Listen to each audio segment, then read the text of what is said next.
Hey guys, तो आज हम ये नया चैप्टर स्टार्ट करेंगे। ये है क्लास 9th का 6 चैप्टर लाइंस एंड एंगल्स। इसमें हम सबसे पहले यहाँ पे लाइन से स्टार्ट करेंगे, यानी बेसिक टर्म्स और उनकी डेफिनेशंस पढ़ेंगे। उसके बाद हम आगे बढ़ेंगे। तो सबसे पहले यहाँ पे हमें लाइन के बारे में पढ़ना है कि लाइन हम कंटिन्यूस लोकेशन ऑफ पॉइंट्स को बोलते हैं, और लाइन इसमें एक क्या इसकी प्रॉपर्टी है, ये दोनों तरफ से हम एक्सटेंड कर सकते हैं, यानी दोनों तरफ से हम एक्सटेंड कर सकते हैं। तो एक तरफ से अगर मैंने इसका ए नाम रख दिया, दूसरी तरफ बी, तो इसको हम रिप्रेजेंट कर सकते हैं ए बी, और इस तरह दोनों तरह एरो। तो इसका मतलब ये हो गया कि हम इसको दोनों तरह से right and left side, both sides we can extend it. ठीक है। और उसके बाद है रे। रे हम बोलते हैं कि जिसका एक एंड पॉइंट या ओरिजिन हो और दूसरी तरफ उसको हम एक्सटेंड कर सकते हैं, और इसको हम जनरली ऐसे रिप्रेजेंट कर सकते हैं। अगर मैंने इसका नाम ए रख लिया, बी, तो बिल्कुल ए बी हम लिखेंगे और उसको ऊपर एक तरह से एरो दिखा देंगे। तो उसके बाद हम लाइन सेगमेंट हम जनरली बोलते हैं पीस ऑफ लाइन। ठीक है। जिसके बिल्कुल दो एंड पॉइंट्स या टर्मिनल्स हो, एक यहाँ और एक यहाँ, तो इसको हम बिल्कुल ऐसे लिख सकते हैं ए बी, और ये लाइन है। उसके बाद है कोलिनियर पॉइंट्स। कोलिनियर पॉइंट्स ऐसे पॉइंट्स होते हैं, ये दो या दो से ज़्यादा पॉइंट्स ऐसे होते हैं जो बिल्कुल एक लाइन में लाई करें। जैसे फॉर एग्जाम्पल अगर मैं यहाँ पे क्या 3 पॉइंट्स लूँगा, तो अगर मैं कोई भी लाइन यहाँ पे डाल दूंगा, तो बिल्कुल जो भी ये लाइन मैंने डाल दी, ये इन तीनों पॉइंट से पास होती है। तो इसका मतलब है ये जो तीनों पॉइंट्स हैं ये कोलिनियर पॉइंट्स हैं। ठीक है। और उसके बाद यहाँ पे नॉन कोलिनियर पॉइंट्स हैं। नॉन कोलिनियर पॉइंट्स हम उन पॉइंट्स को कहते हैं जो एक ही, यानी दो या दो से ज़्यादा ऐसे पॉइंट्स जो बिल्कुल यानी एक लाइन से पास नहीं होंगे। जस्ट अगर मैंने यहाँ पे एक एग्जांपल ली, तो मैं यहाँ से इन दो पॉइंट से सिर्फ लाइन ड्रा कर सकता हूँ। ठीक है। तो सिर्फ ये दो पॉइंट्स हैं, ये दो इस लाइन में लाए हुए और ये नहीं, तो हम ऐसे पॉइंट्स को नॉन कोलिनियर पॉइंट्स कह सकते हैं। सही बात है। इसके बाद हम पढ़ेंगे एंगल। और एंगल हम बेसिक यूनिट बोलते हैं, क्योंकि एंगल फॉर्म होती है जब दो रे आपस उनका जो आपस का ओरिजिन हो वो सेम हो। यहाँ पे ये थीटा, यानी इसको हमने नाम थीटा रख दिया, या कुछ भी रख सकते हो, इसको हम एंगल बोलते हैं। या डिस्टेंस जो बिटवीन होता है एक रे और दूसरी रे, यानी दो रे उसके दरमियान, उनको हम ये जो यहाँ पे एंगल बन जाती है, तो उसको हम एंगल कहते हैं। ठीक है। और उसके बाद आरम है, यानी जिन लाइनों से हमें ये बन जाए, जिस तरह ये एक इसकी आर्म एक है और ये दूसरी है, तो बिल्कुल इनको हम आर्मस कहते हैं। ठीक है। तो इनको हम बिल्कुल आर्मस कहते हैं, ये भी यही है, और यहाँ पे एंगल बन जाती है। और उसके बाद है वर्टेक्स। वर्टेक्स हम इस पॉइंट को जहाँ पे ये मिले, जहाँ पे दो रेज आपस में इंटरसेक्ट हो जाए, उनको हम वर्टेक्स बोलते हैं। ठीक है। तो ये इसकी कुछ कुछ टर्मिनोलॉजी है। उसके बाद हम क्या एंगल तो पढ़ लिया हमने, और टाइप्स ऑफ एंगल्स हैं हमारे पास कि कौन कौन सी टाइप्स हैं। ठीक है। तो मैंने इसके साथ साथ इसको नीचे फिगर भी दी है। Acute angle. ठीक है। एक्यूट एंगल हम ऐसे एंगल को बोलते हैं, ठीक है, जिसका मेजरमेंट जो हो, यानी जिसका मेजरमेंट हमें कहाँ से कहाँ पड़े, 0 डिग्री से ग्रेटर हो। ठीक है।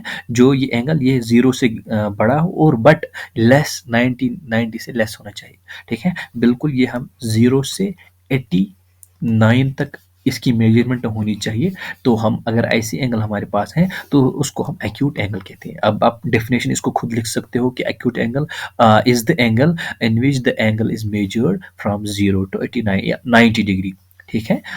उसके बाद हमारे पास राइट एंगल ट्रायंगल है। राइट ट्रायंगल हम उस एंगल को बोलते हैं जो जिसमें क्या दो रेज हैं, या जो आर्म हम इनको बोलते हैं, अभी मैंने बोल दिया, उनमें जो एंगल है वो बराबर 90 डिग्री हो। 90 डिग्री एग्जैक्टली, ना 90 से कम ना 90 के ज़्यादा, ना 90 कम ना 90 ज़्यादा, बिल्कुल अगर 90 हो तो हम उसको राइट एंगल बोलते हैं। उसके बाद है ओब्ट्यूस एंगल। ओब्ट्यूस एंगल हम ऐसे एंगल को बोलते हैं जिसमें हमारे पास मेजरमेंट हो या वो 90 से ज़्यादा हो। ठीक है। वो 90 से ज़्यादा होनी चाहिए, तो ऐसी एंगल को हम क्या बोलते हैं, ऑब्ट्यूस एंगल होती है, यानी जिसमें 90 से ज़्यादा, ठीक है, और 180 से कम होनी चाहिए, यानी हम 79 बोल सकते हैं या 189 बोल सकते हैं। ठीक है।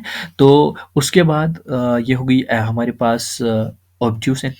उसके बाद है स्ट्रेट एंगल। स्ट्रेट एंगल हम ऐसी एंगल को, ये मैंने यहाँ पे नीचे दिखा भी दिया है कैसे ये होते हैं। और उसके बाद हमारे पास क्या है कि स्ट्रेट एंगल हम जनरली इस तरह, यानी जिसमें एंगल का जो सम है, ठीक है, वो 180 हो, जो यहाँ पे आपको देख सकते हो यहाँ पे, यानी जो यहाँ पे एंगल है ये 180 है। तो अगर आप देखेंगे कहीं पे भी 180 एंगल, तो आप कह सकते हो कि ये एक स्ट्रेट एंगल है।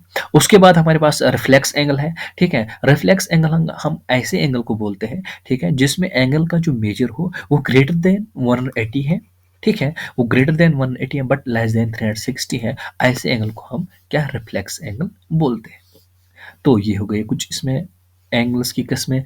और उसके बाद और कुछ एंगल्स एक दो हैं बस जिनको हम ऐसे ही याद रख सकते हैं। वो ये है कि जब अगर हमारे पास कहीं भी दो एंगल्स हो, ठीक है, दो एंगल्स और उनका सम, ठीक है, 90 हो, तो हम उनको कंप्लीमेंट्री एंगल्स बोलते हैं, ठीक है। तो और अगर क्या कहीं पे हमारे पास दो एंगल्स हैं उनका सम अगर 180 हो, तो उनको हम सब सप्लीमेंट्री एंगल्स बोलते हैं, ठीक है। ये याद रखने ये पॉइंट्स तो कहीं पे काम आ सकते हैं। तो उसके बाद हम आगे बढ़ेंगे और यहाँ पे हमारे पास एक और डेफिनेशन पढ़नी है, वो है एडजेसेंट एंगल्स, ठीक है। तो मैंने यहाँ पे फिगर एक बनाई है, ठीक है, जिसमें एंगल है एक।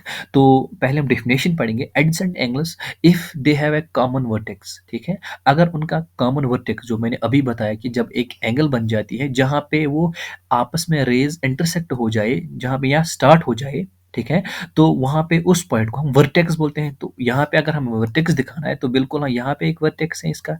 तो if they have a common vertex, a common arm, जो आप बीच में देखते हो कि बीच में जो आर्म है बिल्कुल ये कॉमन आर्म है, ठीक है। और क्या होता है, and their non common arms are on different side, और जो इनके नॉन कॉमन आर्म है, ठीक है, वो डिफरेंट, यानी ये नॉन कॉमन है, ठीक है, ये अलग कॉमन। इन अगर हम इस एंगल की बात कर सकते हैं यानी बात करेंगे तो हम लिख सकते हैं ये क्या है, ए, ठीक है, बी डी, हमारे पास एक एंगल है और दूसरी कौन है, डी बी सी, ठीक है, डी और बी सी। अगर हम देखेंगे जब हम इस एंगल की बात करेंगे तब ये साइड आता है, जब हम इस एंगल की बात करेंगे तब ये बी साइड आता है, यानी एक साइड इनका कॉमन है और जो दूसरा साइड नॉन कॉमन साइड है, ठीक है, नॉन कॉमन जो आर्म है वो बिल्कुल एक बिल्कुल डिफरेंट साइड से है। तो ऐसे ही जब एंगल्स बन जाती हैं तो उनको हम एडजेसेंट एंगल्स बोलते हैं, ठीक है। If they have a common vertex, a common arm and their non common arm are on different sides of the common arm, ठीक है, ये डिफरेंट साइड्स हैं, तो ऐसे एंगल्स को हम एडजेसेंट एंगल्स बोलते हैं,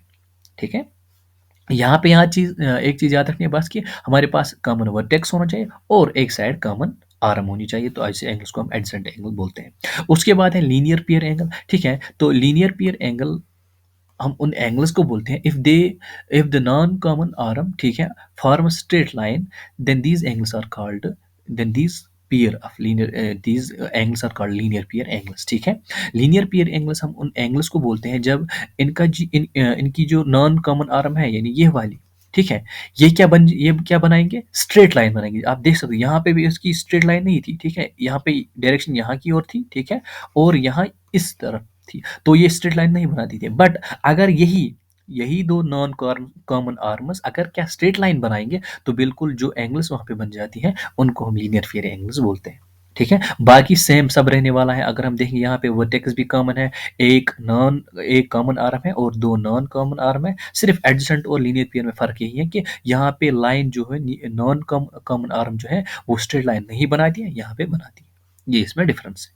उसके बाद हमारे पास वर्टिकली अपोजिट एंगल्स है, ठीक है। तो वर्टिकली अपोजिट एंगल्स तब फॉर्म हो जाती है जब क्या दो लाइन्स आपस में इंटरसेक्ट कर जाए और जो अपोजिट एंगल्स हैं उनको हम वर्टिकली अपोजिट एंगल्स बोलते हैं। Formed when two lines intersect each other, ठीक है, they forms two pair of vertically opposite angles, दो पेयर ये वर्टिकली अपोजिट एंगल बनाते हैं। तो इन एंगल्स को हम क्या बोलते हैं, वर्टिकली अपोजिट एंगल। इस तरह ये है। और यहाँ पे इनकी जो खासियत ये है कि जो एंगल्स बन जाते हैं बिल्कुल वो सेम होंगे। अगर फॉर एग्जांपल इसको मैं 80 मान लो, 80 डिग्री, तो ये भी 80 होगी, ठीक है। तो इस तरह हम इनकी जो प्रॉपर्टीज आगे बढ़ सकते हैं। और बाकी इसमें अब उसके बाद ये तो बेसिक था, इसके बाद हम इसमें पास्टलेट्स और एग्जाम्स पढ़ेंगे, वो हम इंशाल्लाह नेक्स्ट लेक्चर में